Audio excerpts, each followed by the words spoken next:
మోకాళ్లలో గుజ్జును పెంచి నొప్పిని తగ్గించి సర్జరీని దూరం చేసే freedom walk. Welcome to Suman TV. నేను విజయ్. ఐపీఎల్ అంటే ఆల్మోస్ట్ అందరికి కూడా తెలుసు, ఇండియన్ ప్రీమియర్ లీగ్. ఐపీఎల్ ముగిసిన తరువాత ఇప్పుడు ప్రస్తుతం అంతా కూడా ఏపీఎల్ గురించే చర్చ నడుస్తుంది ఆంధ్రప్రదేశ్లో. ఏపీఎల్ అంటే ఆంధ్ర పొలిటికల్ లీగ్. ఐపీఎల్ను మించిన స్థాయిలో ఇప్పుడు ఏపీలో బెట్టింగ్ నడుస్తుంది. కాయ్ రాజా కాయ్ అంటూ ఎక్కడ చూసినా బెట్టింగ్లు కాసేటువంటి పరిస్థితి. నిజంగా ఇప్పుడు ఐపీఎల్ తరహాలో ఏపీఎల్ నడుస్తున్నటువంటి ఈ లీగ్లో ఎవరు గెలుస్తారు, ఎవరిని కప్ సాధిస్తారు, అంటే ఎవరు కూటమి అధికారంలోకి వస్తుందా, లేదంటే జగన్మోహన్ రెడ్డి తిరిగి రెండవసారి గెలుపొందే అవకాశం ఉందా? దీనిపై విశ్లేషణ చూద్దాం. మనతో పాటు Suman TV news chief editor Keshav గారు. కేశవ్ గారు నమస్తే. నమస్తే కేశవ్ గారు, నిజంగా ఆల్మోస్ట్ ఐపీఎల్ అయిపోయింది నిన్నటితో. ఇప్పుడు ఏపీఎల్ మీద చర్చ నడుస్తుంది. ఎక్కడ చూసినా కూడా రూపాయికి 1.5 రూపాయి, బాల్ టు బాల్ ఏ విధంగా బెట్టింగ్ జరిగిందో అదే స్థాయిలో ఇప్పుడు అన్ని నియోజకవర్గాల్లో కూడా బెట్టింగ్ నడుస్తుంది అనుకోవచ్చా? కొన్ని కీ కాన్స్టిట్యున్సీస్ ఉన్నాయి. ఆ కాన్స్టిట్యున్సీలో అయితే బెట్టింగ్ డబుల్ ట్రిపుల్ లెవెల్స్లో జరుగుతుంది. రూపాయికి రూపాయిన్నర కాదు, 4, 5, 6 కూడా నడుస్తున్నటువంటి కాన్స్టిట్యున్సీస్ కొన్ని ఉన్నాయి.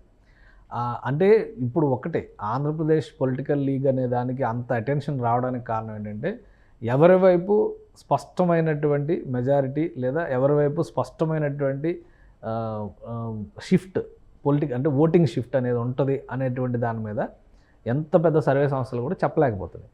చెప్పినా కానీ కొన్ని సంస్థలు ఇటువైపు చెప్తే కొన్ని సంస్థలు అటువైపు చెప్తున్నాయి. దాంతో ఒక రకమైనటువంటి ఆందోళన. దీనికంటే మించి ఇంకొక ఆసక్తికరమైనటువంటి ప్రశ్న ఏంటంటే, ఆంధ్రప్రదేశ్లో గత 10 సంవత్సరాల్లో ఎవరూ చూడనటువంటి కొత్త నమూనాని డెవలప్ చేసేటువంటి ప్రయత్నం జగన్మోహన్ రెడ్డి ప్రభుత్వం చేసింది అనేటువంటి అభిప్రాయం ఉంది. వెల్ఫేర్ అనేటువంటి దాన్ని ప్రధాన ఎజెండాగా తీసుకుని అందరూ డబ్బులు ఇచ్చారు. ఇప్పుడు కొత్తగా వెల్ఫేర్ని జగన్మోహన్ రెడ్డి ఏం కనిపెట్టలేదు. అంతకుముందు రాజశేఖర రెడ్డి కనిపెట్టలేదు. అంతకుముందు కూడా చాలామంది, జయలలిత లాంటి ఆవిడ మధ్యాహ్న భోజన పథకం పెట్టిన తర్వాత తమిళనాడులో స్కూల్ గ్రాఫ్స్ ఏ విధంగా మారినాయి అనడానికి ఒక పెద్ద ఉదాహరణ. పనికి ఆహార పథకం లాంటి పథకాన్ని తీసుకొచ్చినప్పుడు పివి నరసింహారావు ఆధ్వర్యంలో గవర్నమెంట్ దానికి టాప్ ప్రయారిటీ ఇచ్చినప్పుడు రూరల్ డెవలప్మెంట్ పైన ఎంత ఫోకస్ జరిగిందో కూడా అందరికీ తెలుసు. సో ఇట్లా రకరకాల కొన్ని ప్రయోగాలు జరిగేటువంటి క్రమంలో ఎవరో కూడా ఇది మొత్తం నా గొప్పతనమే అని క్లెయిమ్ చేసుకునేంత పరిస్థితి లేదు. ఆంధ్రప్రదేశ్లో జరిగినటువంటి కొన్ని అభివృద్ధి పథకాలు, ముఖ్యంగా అభివృద్ధి అని కూడా అనలేం, కొన్ని పథకాలు ఏంటంటే ప్రజలకి మేము ఎంత ఇస్తున్నాం అనేటువంటి ఒక డైరెక్ట్ డాక్యుమెంటేషన్ రూపంలో ఇవ్వడం మొదలుపెట్టారు. సో ఇది ఒక ఆసక్తికరమైనటువంటి నమూనా. గతంలో గుజరాత్లో కూడా పరిపాలన చేసాము, పలానా చోట టూరిజం డెవలప్మెంట్ చేసాము, అక్కడ ఎంత ఉపాధి మార్గం పెరిగింది, ఇన్ని ఉద్యోగ అవకాశాలు పెరిగినాయి అని చెప్పుకున్నారు. తెలంగాణలో కూడా ఇంటింటికి నీళ్ళు ఇచ్చాము, అలానే దళిత బంధు ఇచ్చాము, రైతు బంధు ఇచ్చాము. ఇవన్నీ చేయడం వల్ల ఇంత గ్రాస్ రూట్ లెవెల్లో ఇంత రెవెన్యూ రొటేషన్ అనేది జరగడం మొదలైంది, ప్రజలకు ఆదాయ మార్గాలు పెరిగినాయి అనేటువంటి మాట అక్కడ చెప్పుకున్నారు. ఆంధ్రప్రదేశ్లో చెప్పినటువంటి మాట ఏంటంటే, ప్రజలకు ఏ కష్టం వచ్చినా కానీ ప్రభుత్వం ఉంది అనేటువంటి భరోసా ఇచ్చాము, ప్రతిదీ కూడా ఇంటికే తీసుకొచ్చి ఇచ్చాము, ఇలాగే మళ్ళీ ఇంకొక అవకాశం ఇస్తే మళ్ళీ మేము ఇదే పని చేస్తాము అనేటువంటి మాట ఆంధ్రప్రదేశ్లో మాత్రమే చెప్పారు. ఒకవేళ ప్రజలు ఇలా ఉచితంగా ఇచ్చేటువంటి అపరిమితమైనటువంటి ఉచితాలు, ఇవేమి ఉచితం అంటే గతంలో చూసాం మనం, 1999లో ఉచిత విద్యుత్ ఇస్తామని చెప్పని దేశవ్యాప్తంగా రాజశేఖర రెడ్డి గారు అంటే ప్రకటన మీద చర్చ నడిచింది. కాంగ్రెస్ పార్టీ అధిష్టానం ఒప్పుకోలే. ఆయన పర్సనల్ గ్యారంటీ మీద 99లో ఆయన ఆ అష్యూరెన్స్ ఇచ్చే ప్రయత్నం చేశారు. బట్ ప్రజలు కూడా నమ్మలా, అందుకనే రిజెక్ట్ చేశారు కాంగ్రెస్ పార్టీ. బట్ ఓటింగ్ పెరిగింది, సీట్లు పెరిగినాయి. 23, 24 సీట్లు ఉన్న కాంగ్రెస్ పార్టీ 99లో దాదాపు 90 సీట్ల దగ్గర 80-90 సీట్ల దగ్గరకు వచ్చినటువంటి పరిస్థితి. అధికారం తెలుగుదేశం పార్టీ ఫామ్ చేసినా కానీ ఆ తర్వాత నమ్మల. కానీ 2004లో గెలిచింది. అక్కడ అది వర్కౌట్ అయిందన్న నమ్మకం వచ్చిన తర్వాత 2005-6లో పంజాబ్ ఎలక్షన్స్లో కూడా ఇప్పుడు దేశవ్యాప్తంగా ఉచిత విద్యుత్ రైతులకు ఇస్తున్నటువంటి రాష్ట్రాలు దగ్గర 11 రాష్ట్రాలు, 12 రాష్ట్రాలు ఉన్నాయి. ఆల్మోస్ట్ దేశవ్యాప్తంగా అమలు చేస్తున్న పరిస్థితి ఉంది. కాబట్టి ప్రజలు నమ్మడానికి కొంత సమయం పట్టొచ్చు. ఆంధ్రప్రదేశ్లో జరిగినటువంటి నమూనా విషయంలో కూడా ఈ నమూనాకి కనుక ప్రజలు ఓటేశారు అంటే దేశవ్యాప్తంగా కూడా చాలా రాష్ట్రాల్లో మనం ఏ ప్రొడక్టివిటీ చూపించకపోయినా కానీ ప్రజలకు పథకాలు ఇవ్వడం ద్వారా వాళ్ళని బతికించవచ్చు అనేటువంటి ఒక నమూనా అవుతుంది అనేటువంటి చర్చ నడుస్తుంది. వెల్ఫేర్ మాత్రమే ఎక్కువ ఫోకస్డ్గా ఉండాలా వద్దా అనేటువంటి, అందుకనే ఆంధ్రప్రదేశ్ పైన అంత ఇంట్రెస్ట్ చూపిస్తున్నారు. ఇంకోటి ఏంటంటే, ఆంధ్రప్రదేశ్లో ఉన్నంత బలమైన కుల వ్యవస్థ, ముఖ్యంగా రాజకీయాల్లో కులం ముద్ర అనేది ఆంధ్రప్రదేశ్లో ఉన్నంతగా పక్క తెలుగు రాష్ట్రం తెలంగాణలో కూడా లేదు అనేది ఇప్పటివరకు అన్నది అది వాస్తవంలో కనిపిస్తుంది కూడా. వైసీపీ నాయకులు బలంగా నమ్ముతున్నటువంటి విశ్లేషణ కూడా ఏంటంటే, కులాల వారీగా ప్రజల్ని విడగొట్టడంలో సక్సెస్ అయ్యారు. ఈ కులానికి ఇది చేసాం, ఈ కులానికి ఇది చేసాం, మళ్ళీ అవకాశం ఇస్తే ఈ కులానికి ఇది చేస్తాం, ఆ కులానికి అది చేస్తాం అనేటువంటి చర్చను వైసీపీ నాయకులు చాలా బలంగా ప్రజల్లోకి తీసుకెళ్లారు. సో ఆ నేపథ్యంలో ఆంధ్రప్రదేశ్లో కుల ఐక్యత అనేది బలపడింది. అంటే ప్రజలకు ఇష్టం ఉన్నా లేకపోయినా మనం ఇవన్నీ చెప్పడానికి మనం కూడా కొద్దిగా ఇబ్బంది పడవచ్చు, కానీ అది వాస్తవం. ఎందుకంటే మనం చదువుకునేది స్కూల్ దగ్గర నుంచి ఉద్యోగానికి పెట్టే అప్లికేషన్ దాకా అన్నింటిలో కులం కాలం ఇంకా తీసేయలేదు కదా, ఈ దేశం తీసేయలేదు కదా. రేపొద్దున కులాల వారీగా జనగణన చేస్తూ ఉంటున్నారు, బీసీలు లెక్కలేస్తూ ఉంటున్నారు, ఇంకొకరు లెక్కలేస్తాం. ఇవన్నీ కూడా కుల వ్యవస్థ నిర్మూలించేవి కావు కదా. అంబేద్కర్ గారు చెప్పింది ఏంటంటే ఇవన్నీ నిర్మూలించాలి కొంతకాలం తర్వాత అని చెప్పారు, కానీ ఇంకా బలపడుతూ పోతున్నాయి. కాబట్టి మనం దాని గురించి మాట్లాడడానికి సిగ్గుపడాల్సిన అవసరం ఎట్టి పరిస్థితిలో లేదు. ఆంధ్రప్రదేశ్లో కొన్ని నియోజకవర్గాలను నమూనాలుగా తీసుకొని చూస్తే కనుక ఈ కులానికి సంబంధించిన ఓటర్లు ఇంతమంది ఉన్నారు కాబట్టి ఈ కులం ఈ పార్టీకి మద్దతు ఇచ్చింది అనేటువంటి లెక్కలు ఎక్కువగా వేశారు. ఈ క్రమంలోనే ఆంధ్రప్రదేశ్ ఓటర్ నాడి ఎవరికీ అర్థం కావట్లేదు. సో ప్రజలు కులాల వారీగా చీలిపోయి ఓటు వేశారా లేదా విధానాల పరంగా నిర్ణయాలు తీసుకున్నారా అనేది తెలియడానికి జూన్ 4వ తారీఖు వరకు ఆగాలి. అయితే బెట్టింగ్ విషయంలో అందుకే ఈసారి చూడండి ఎవరు గవర్నమెంట్ వస్తుందనేటువంటిదే పెద్ద ప్రశ్న. మామూలుగా అయితే ఏంటంటే లాస్ట్ టైం కూడా కొంత టఫ్ సిచ్యుయేషన్స్ ఉన్నాయి, కానీ అప్పుడు చతుర్ముఖ పోటీ జరిగింది. ఈసారి ద్విముఖ పోటీనే ఉంది. కాంగ్రెస్ పార్టీ ఉన్న నామమాత్రం అయిపోయింది. ఒక్క సీటు కూడా గెలుస్తుందని ఏ సర్వే చెప్పట్లేదు కదా. ఒక్క కడప సీటు మీదే కొంతమంది అటు ఇటుగా పోటీ చేస్తున్నారు కాబట్టి అందుకని ఒక ఇద్దరు బలమైన ప్రత్యర్థులు బరిలో నిలిచినప్పుడు నిన్న ఐపీఎల్ ఫైనల్ చూసాం మనం. సన్ రైజర్స్ హైదరాబాద్ సాధించినటువంటి విజయాలు, ఆ తర్వాత ఫైనల్గా కలకత్తా నైట్ రైడర్స్ వచ్చినటువంటి విజయాలు. జస్ట్ బిఫోర్ అంటే ఫైనల్కి రావడానికి ముందర కూడా కలకత్తా నైట్ రైడర్స్ చేతిలో ఓడిపోయింది హైదరాబాద్. సో ఫైనల్ మీద బెట్టింగ్ ఎవరికి ఎక్కువగా జరిగింది? కలకత్తా నడుస్తుంది. సో ఇక్కడికి వచ్చేసరికి ఏం జరుగుతుంది, ఎవరు గెలుస్తారనేది ఎవరు చెప్పలేకపోతున్నారు. అందుకనే విపరీతమైన ఆసక్తి ఉంది. మనం మొన్న ఒక టాప్ లిస్టెడ్ క్వశ్చన్స్ తీసాం. ఏ గవర్నమెంట్ ఫామ్ చేయబోతుంది, అసలు 100 సీట్లు ఏ పార్టీ దాటబోతుంది, మెజారిటీలు ప్రధానంగా ఉత్తరాంధ్రలో ఏ పార్టీ మెజారిటీలో ఉండబోతుంది, ఏ పార్టీ గోదావరి జిల్లాలో మెజారిటీలో ఉండవు, ఈ ప్రశ్నలు నడుస్తున్నాయి. ఇవి కాకుండా ఇండివిజువల్ మెజారిటీలు. పవన్ కళ్యాణ్ గెలిస్తే ఎంత మెజారిటీతో గెలిస్తే? పిఠాపురంలో నిజంగా అసలు 50 లక్ష 50 70 ఇలా రకరకాల వేల మెజారిటీ వస్తుందని ఎవరికొవరు పెట్టుకుంటున్నారు. ఇంకొక ఆసక్తికరమైన ప్రశ్న ఏంటి తెలుసా? జగన్మోహన్ రెడ్డి మెజారిటీ కంటే ఎంతమంది మెజారిటీలు ఎక్కువ వస్తాయి?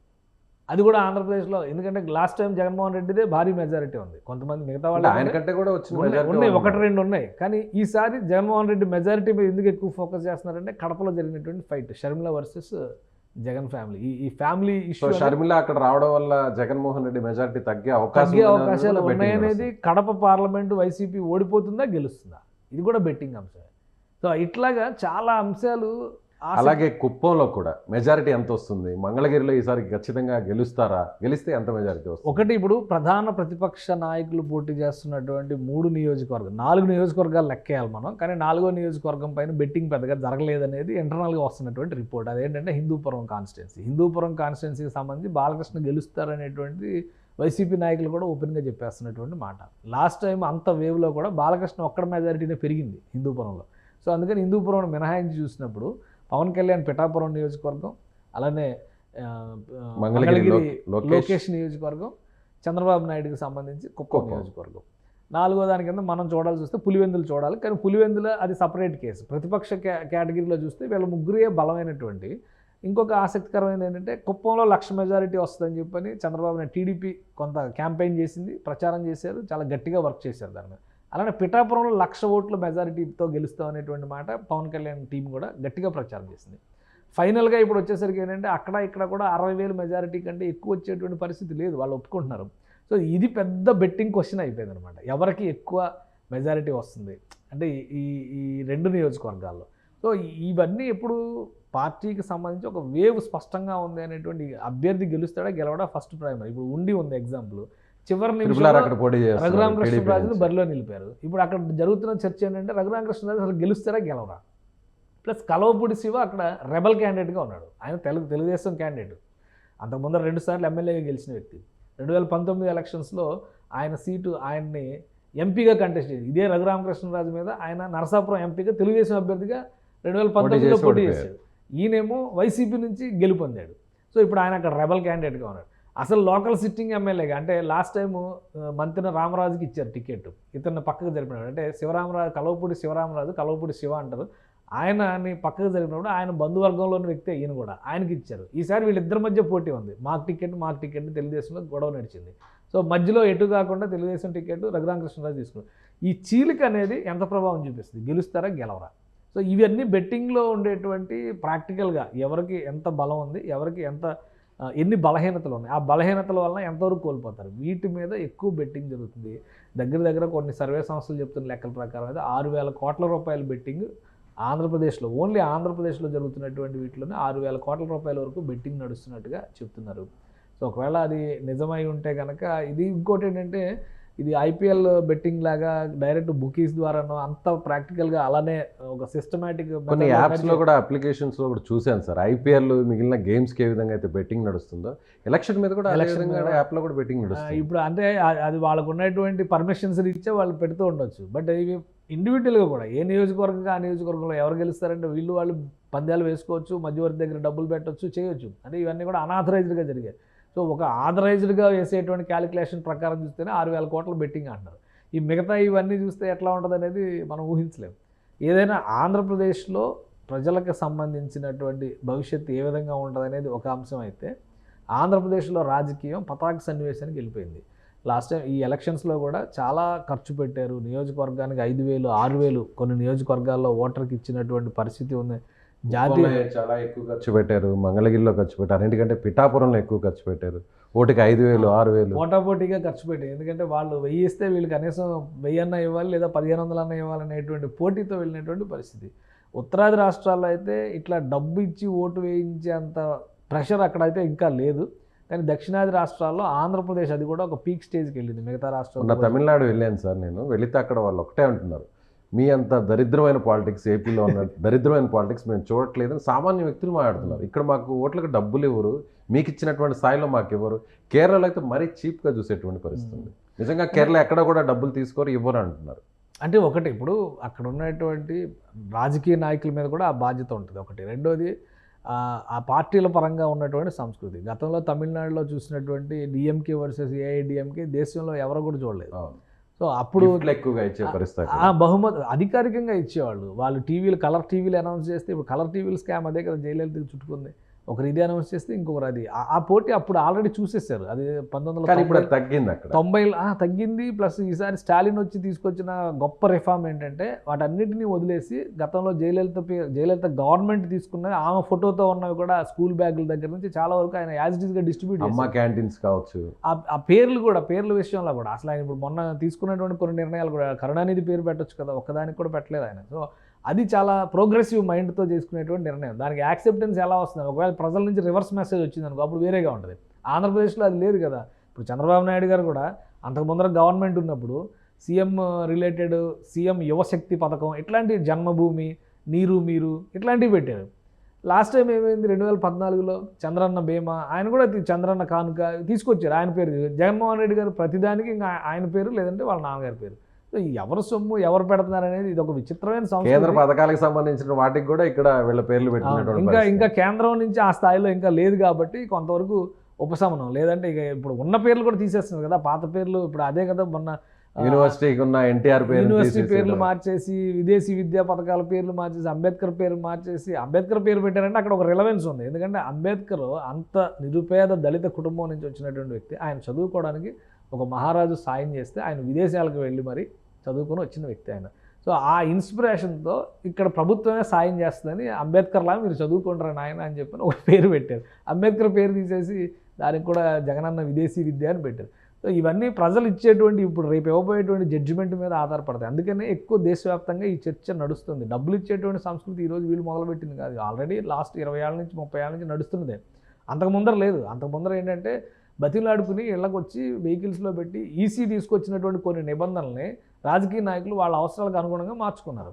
ఎందుకంటే గతంలో ఏ పార్టీకి ఆ పార్టీ జెండా కట్టి రిక్షాలు పెట్టి బళ్ళు పెట్టి తీసుకెళ్ళి ఓటింగ్ సెంటర్ వరకు వాళ్ళని పంపించేవాళ్ళు. ఇప్పుడు ఈసీ ఏం డైరెక్షన్ ఇచ్చింది, అసలు ఎన్నికల ప్రచారం అయిపోయిన తర్వాత జెండా పెట్టుకోవడానికి కూడా రూల్ లేదు కదా. కాబట్టి ఇవన్నీ ఏం చేస్తున్నారు, డబ్బుల రూపంలో ఇచ్చి మీరు ఎట్లయినా డబ్బులు ఇస్తే ఒక కమిట్మెంట్ వచ్చి ఓటు వేయాలనేటువంటి బాధ్యతగా ఫీల్ అవుతారని వాళ్ళు ఫీల్ అవుతున్నారు, వీళ్ళు కూడా అదే ఫీల్ అవుతుంది. ఇప్పుడు ఇచ్చిన చోట ఒక ఇవ్వకపోతే కూడా గొడవలు చేస్తున్నారు కదా చాలా చోట్లకి వచ్చి. కానీ ఒకటే మనం ఆలోచించాల్సిన విషయం ఏంటంటే తీసుకున్నప్పటికీ కూడా ఎవరి నిర్ణయం మేరకు, ఎవరి అభిష్టం మేరకు వాళ్ళు ఓటేస్తున్నారని చెప్పడానికైతే ఒక స్పష్టమైనటువంటి పారామీటర్స్ ఉన్నాయి. 2014 రిజల్ట్ కావచ్చు, 2019 రిజల్ట్ కావచ్చు, రేపు వస్తే ఈ 2024 రిజల్ట్ కూడా ఆ పారామీటర్స్లో ఉందా లేదా అనేది మనం డిస్కస్ చేయడానికి అవకాశం ఉంటుంది. కాబట్టి ఇవన్నీ కూడా సైడ్ లైట్స్. కానీ బెట్టింగ్ వ్యవహారం అనేది ఏంటంటే ఓవరాల్గా రాష్ట్రంలో ఉన్నటువంటి రాజకీయ అనిశ్చితి ఎలా ఉందో అలాంటి పరిస్థితులకు అనుగుణంగానే బెట్టింగ్ పరిస్థితి కూడా నడుస్తుంది. మిగతా చోట్ల ఎక్కడ కూడా ఇంత కన్ఫ్యూజన్ స్టేటస్ లేదు కాబట్టి ఆంధ్రప్రదేశ్లో ఎవరు గెలిచినా ఒక సంచలనంలాగా మారిపోయేటువంటి పరిస్థితి ఉంది. అందుకే ఆ స్థాయిలో జాతీయ రాజకీయాలు, జాతీయ సంస్థలు, అనేక ఈ బెట్టింగ్ ఏజెన్సీలు కూడా ఆసక్తి చూపిస్తున్నాయి. అందుకనే అఫీషియల్గా యాప్ల్లో వాటిలో పెట్టి మరీ ఈ బెట్టింగ్స్ పైన ఫోకస్ చేస్తున్నటువంటి పరిస్థితి కనిపిస్తుంది AP. Right sir, thank you so much. So ఐపీఎల్ని మించిన తరహాలోనే ఏపీఎల్లో కూడా ఇప్పుడు జరుగుతున్నటువంటి బెట్టింగ్ని చూస్తే మనకు షాక్ అవ్వాల్సినటువంటి పరిస్థితి. ముఖ్యంగా ఏపీలో ఉన్నటువంటి కీలకమైనటువంటి స్థానాలు పులివెందల, అలాగే మంగళగిరి, అలాగే కుప్పం, ఆ తర్వాత పిఠాపురం, ఈ స్థానాల్లో మించినటువంటి ఐపీఎల్ బెట్టింగ్ల జోరుపై ఇప్పుడు చర్చ నడుస్తుంది. సో చూడాలి జూన్ 4న ఫలితాలు వచ్చే వరకు ఎవరు గెలుస్తారో ఎవరు ఓడుతారో. Thank you so much. Suman టీవీలో మీ పర్సనల్ అండ్ బిజినెస్ ప్రమోషన్స్ కోసం కింది నెంబర్కి కాంటాక్ట్ చేయండి.